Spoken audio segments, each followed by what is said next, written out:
the annals of my family's history lies a tale that still sends shivers down my spine every time I hear it. It's a story that belongs to my father, from the days of his youth, a chapter he rarely revisited, but one that left an indelible mark on his soul. The events of that fateful day, hidden behind a veneer of normalcy, have always cast a shadow over his life, even if he refused to openly admit it. The chilling tale I'm about to unfold took place when my dad was a mere child of 10, innocent and oblivious to the sinister forces that sometimes weave their way into our lives. It was a time when he found himself alone at home, the reasons for which remain lost to the annals of time. A solitary figure, he sought solace in the glow of the living room television, the lone source of entertainment in the household. The TV set, a relic of its time, emitted a comforting flicker as its images danced across the screen.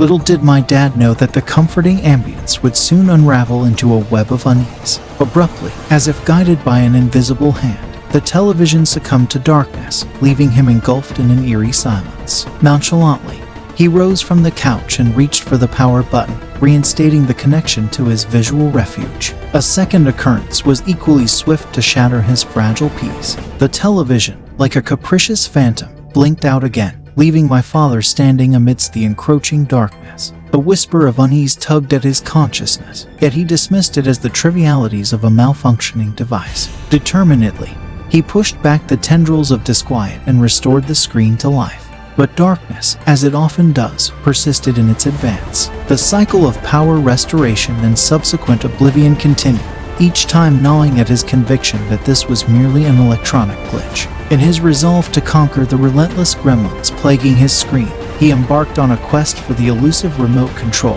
hoping to end this baffling charade. As he scanned the room for the missing device, his steps took him behind the couches, where a shadow seemed to linger in the periphery of his vision. A guttural gasp escaped his lips as his gaze landed upon a figure crouched in the corner, an intruder hidden in plain sight. This wasn't just any man. It was a visage of terror, a being marked by straggling, unkempt locks and eyes that mirrored the deranged depths of a fractured mind. Frozen by fear, my dad's eyes locked onto the remote clutch within the stranger's grasp. It was an eerie juxtaposition, the mundane object, a symbol of control, wielded by a man whose intentions remained as unfathomable as his wild stare. A silent understanding passed between them, a chilling acknowledgement of their shared moment. The stranger grinned, a grotesque rictus that carved lines of terror into my father's memory. With adrenaline propelling his every action, my dad fled the room, propelled by a primal instinct to escape the clutches of an unknown menace. The air outside was a sharp contrast to the suffocating atmosphere within, and his screams reverberated through the quiet suburban streets as he sprinted to the refuge of his neighbors. Urgent calls to the authorities punctuated the night, summoning a phalanx of blue uniforms to confront the menace lurking within his home. When the police stormed the premises, they found the intruder still ensconced within the house's unsettling embrace. Handcuffs clamped onto wrists, the man was subdued, his wild gaze tamed by the stern faces of the law. The chimeric aura that had blanketed the room was dispelled, leaving only lingering unease and unanswered questions in its wake. My father recounted his ordeal to me, painting vivid pictures with words of the terror he had faced that day. He speculated on the motives of the man who had invaded his sanctuary, grappling with the ambiguity of whether he was a vagrant seeking shelter or a madman driven by some cryptic compulsion. Regardless of the man's identity, one truth remained immutable. The story itself, with its tendrils of uncertainty and fear, was a nightmarish symphony that would forever resonate in the corners of his psyche, and now in mine.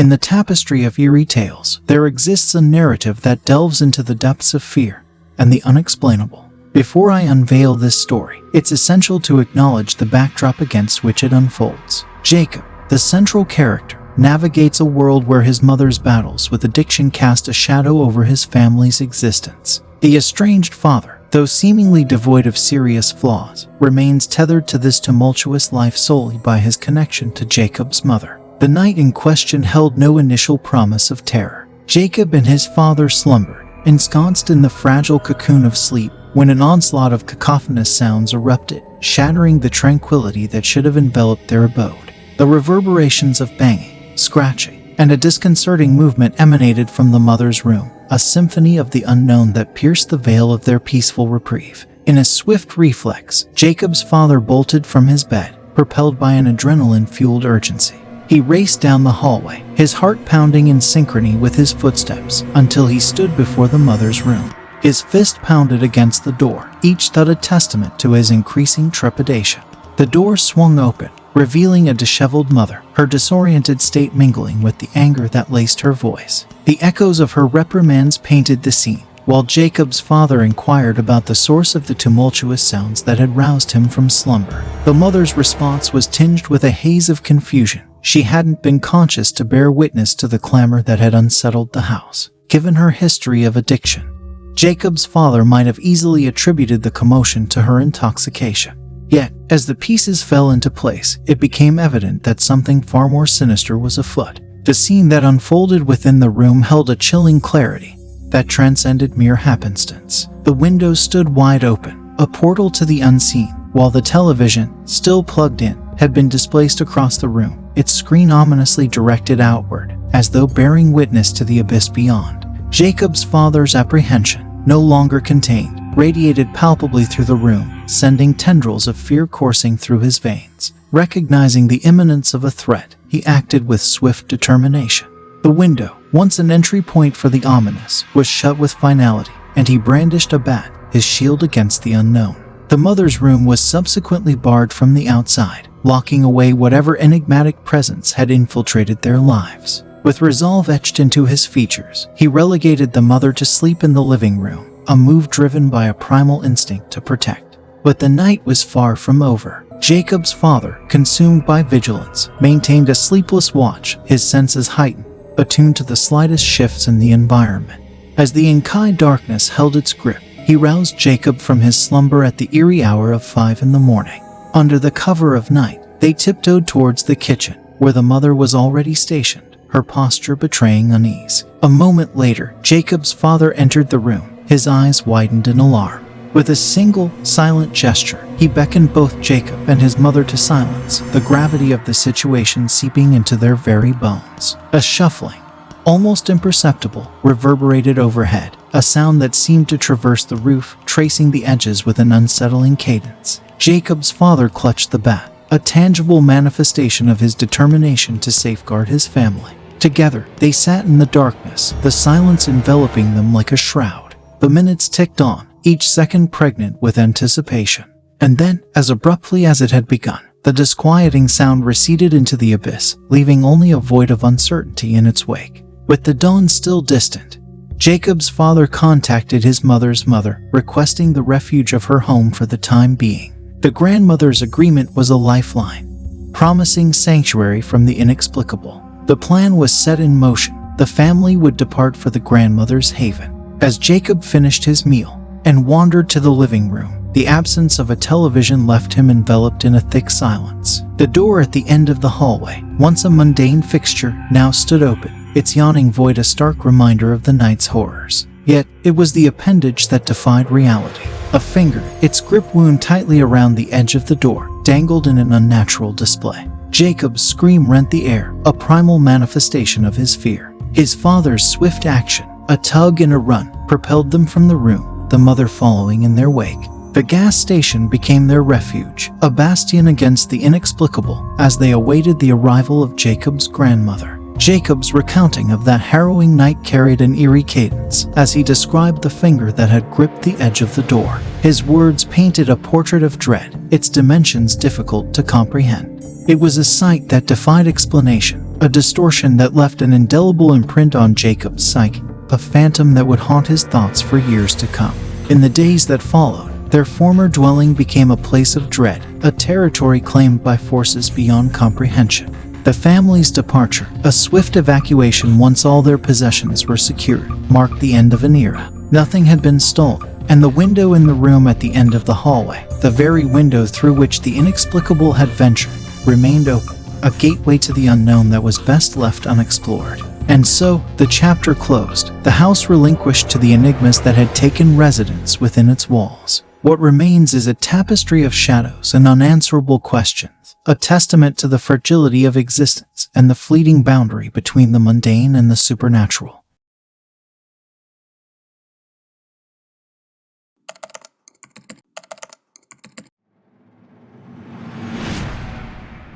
In the labyrinth of my adolescence, a chapter unfolded that transported me to the realm of isolation and apprehension. At 13, I found myself ensconced in a bedroom that seemed to embody solitude itself, the alchemy of my wild imagination. And this isolated setting often led me to spend late hours huddled in the grip of fear, a prisoner of my own thoughts, unable to surrender to sleep's embrace. My bedroom, perched on a separate floor of our home and nestled on the far end from my parents' quarters, was a sanctuary and a curse. They were blissfully ignorant of the symphonies of unease that occasionally unfolded within its walls, as their ability to hear the mysterious night's musings were stymied by the distance that separated us. On a seemingly ordinary night, the backdrop was painted with a gentle patter of raindrops, not a tempest, but enough to lend an air of solemnity to the hours of darkness. It was during this ephemeral interlude that I stirred from slumber, the clock on my nightstand whispering the hour, 2 in the morning. An uncomfortable sensation coiled in the pit of my stomach, an unspoken disquiet that refused to be ignored. At the edge of my bed, a shadow lingered, a form reminiscent of something roundish, a specter of the unknown casting its enigmatic silhouette. My heart quickened its rhythm, an involuntary response that was silenced only when I recognized the origin of my disquiet. My own hat. A sigh of relief breathed life into my consciousness, taming the irrational tendrils of fear that had momentarily gripped me. In the dance between wakefulness and sleep, this unsettling process repeated itself. Half an hour later, I stirred once more, the specter of the shadow returning to haunt my senses. My brain, stirring to full consciousness, quelled the initial surge of dread as I recognized the harmless source. A cycle of terror punctuated by familiarity etched the fabric of the night, a pattern of nocturnal disturbances I could barely fathom. And yet, the night wasn't done with its theatrics. The sequence played out again, an echo of the earlier scenes, as time wove its tapestry in the dark.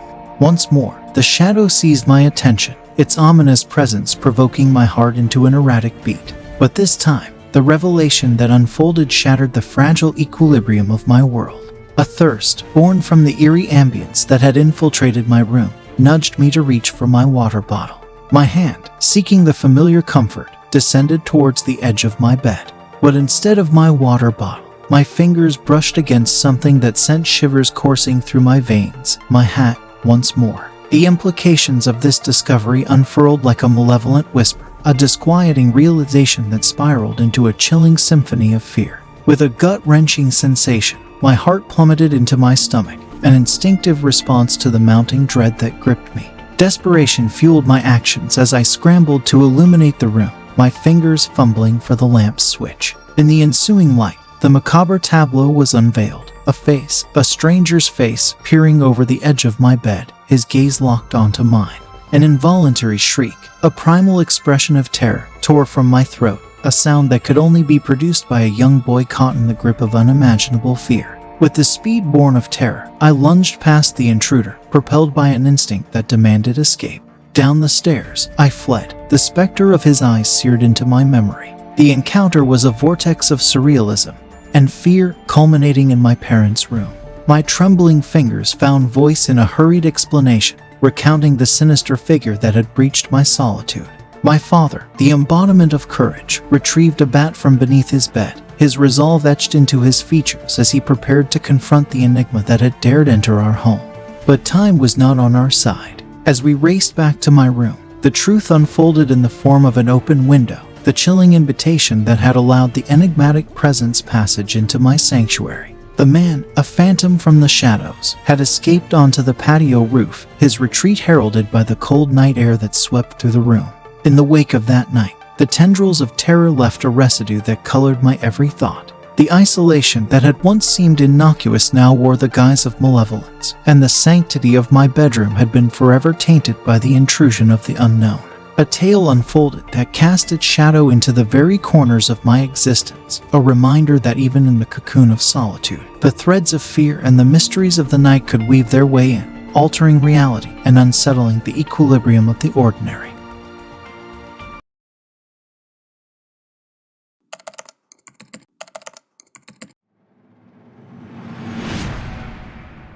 the days of my youth, when the world was a canvas of innocence and curiosity, there was a chapter that stood out, a tale that wove suspense and intrigue into the tapestry of my memories. I was a kid, part of an expansive circle of friends that fate had deemed to be my neighbors. Our bond was woven through shared streets and adjacent houses, a network that thrived under the luminous glow of weekend nights. On those evenings, the thrill of manhunt, an elaborate game of hide and seek for the older children, would consume us, propelling us into a realm of excitement.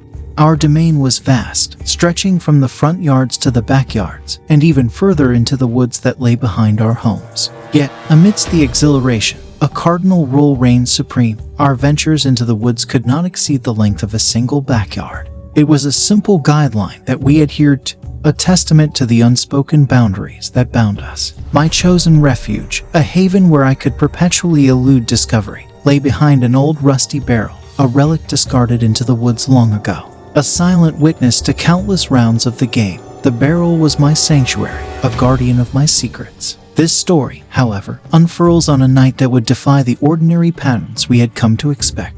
The cast of characters was reduced to 6 players, a more intimate gathering than usual. My friends Joe and Raj joined me on my team, and as the roles were assigned, we dispersed into the night, our laughter swallowed by the darkness. With the familiarity of a practiced ritual, I sprinted to my chosen haven, traversing my backyard and disappearing into the woods behind the barrel. The inky blackness was punctuated by the occasional beam of a flashlight, an indication of the enemy's pursuit. But on this night, an eerie silence settled over the landscape, a quietude that held a disconcerting edge. The stillness was broken only by the distant cadence of footsteps, a sound that pricked my senses.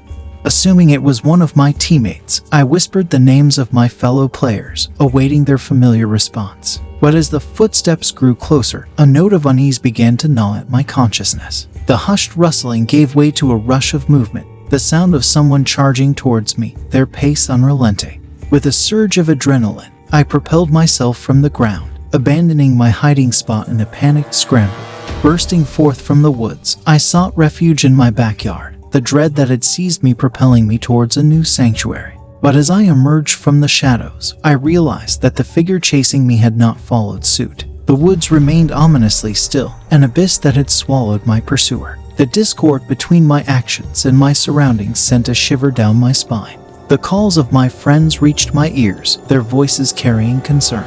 Joe and Raj, my allies in the game, were part of the chorus. With a feeling that something was amiss, I made my way towards the front of my house, the scene that unfolded before me shattering the semblance of normalcy. Joe's parents stood in conversation with mine, a palpable tension threading through their interactions. My friends formed a somber circle around them, their expressions an intricate mosaic of curiosity and trepidation. My parents, their relief unmistakable, locked eyes with me, their anxiety gradually abating as they saw me unharmed. The perplexing tableau unfolded, the fragments of a puzzle slowly fitting into place. A police officer, a harbinger of danger, had swept through the neighborhood, sounding an ominous warning. A serial rapist was on the prowl, his presence detected in the vicinity. The weight of the revelation seeped into the gathering, and the children were urged to remain within the confines of their homes, a protective shield against the looming threat. A current of unease surged through me as I recounted my brush with the unknown. The woods, once a playground of mirth, were tainted by a sinister specter. The implications of my encounter gained depth as my parents scrutinized my words, ensuring that I hadn't fabricated the tale in the grip of fear. Their certainty wavered, yet they did not hesitate in taking action, contacting the police to report my harrowing experience. As days turned to weeks, the suspense remained unresolved, the specter of the serial rapist casting a long shadow over our thoughts. The chapters that followed held uncertainty, as rumors swirled and tales were spun, a cacophony of conjecture in the face of the unknown. Whether the elusive predator was apprehended remained a mystery, a question mark that lingered. In the years that have passed, the memory of that night continues to reverberate within me. The narrative remains suspended in the realms of the unresolved, a chilling testament to the fragility of safety and the enigmas that can unravel the fabric of everyday life. As I reflect on that chapter, I'm drawn to the chilling question, what could have transpired had that figure reached me before I fled? It's a query that plunges me into the abyss of the unknown, where the threads of suspense and fear remain intertwined, weaving a tale that defies simple resolution.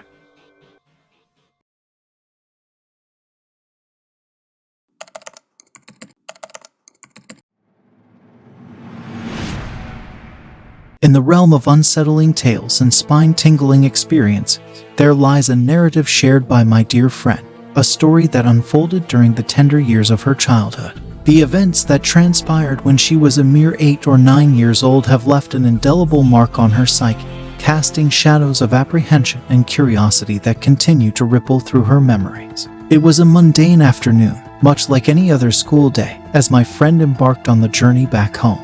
The weight of her backpack, laden with textbooks and assignments, was a testament to the young scholar's day of learning. With each step, anticipation danced in the air, knowing that the familiarity of home awaited her. Unbeknownst to her, fate had prepared a different path for that day, one that would etch itself into her history. The sidewalk stretched ahead, the familiar route leading her closer to the safety of her abode. The key, a symbolic instrument of entry, clutched in her small hand, poised to unlock the door that separated her from the comforts within.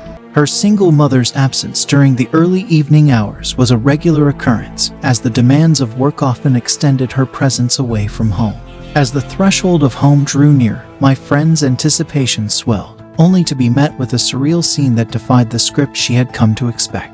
The act of retrieving her key from her pocket was a mechanical gesture, performed countless times before, yet the air crackled with an unspoken tension as she prepared to cross into her sanctuary. With her fingers reaching toward the doorknob, a dissonance emerged, a twist in the fabric of her reality. The door, normally closed and silent, swung open before her very eyes, revealing a tableau of confusion. Instead of her mother's absence greeting her, it was her presence that unsettled the narrative. There stood her mother, swathed in a dressing gown, her features marred by the pallor of illness. The sight alone sent shivers coursing down my friend's spine, for it was a sight so contrary to the ordinary that it struck a discordant chord.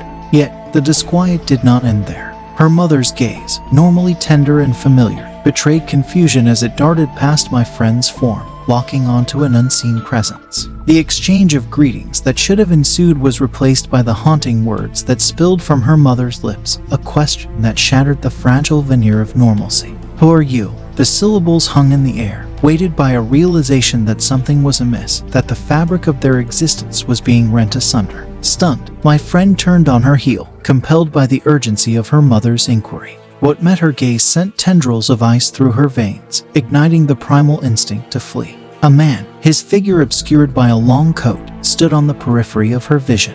An unsettling image, etched into her memory, of him retreating in haste, down the path and into the obscurity of the street. It was a moment suspended in time, a tableau of questions and the undeniable frisson of danger. The realization dawned that her presence at that precise instant had disrupted an ominous sequence of events. Her mother's unexpected arrival had unmasked a sinister figure, one who had been lurking in the shadows, waiting for an opportunity that had been abruptly denied. In the days that followed, as the tendrils of unease continued to weave their way through my friend's thoughts, the gravity of what had transpired sank in.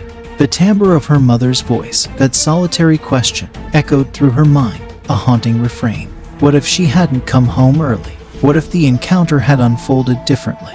The permutations of that day's events, the choices and circumstances that led to that pivotal moment, became a labyrinth of unsettling possibilities. As time marched forward, my friend grappled with the duality of gratitude and terror that now colored her memory.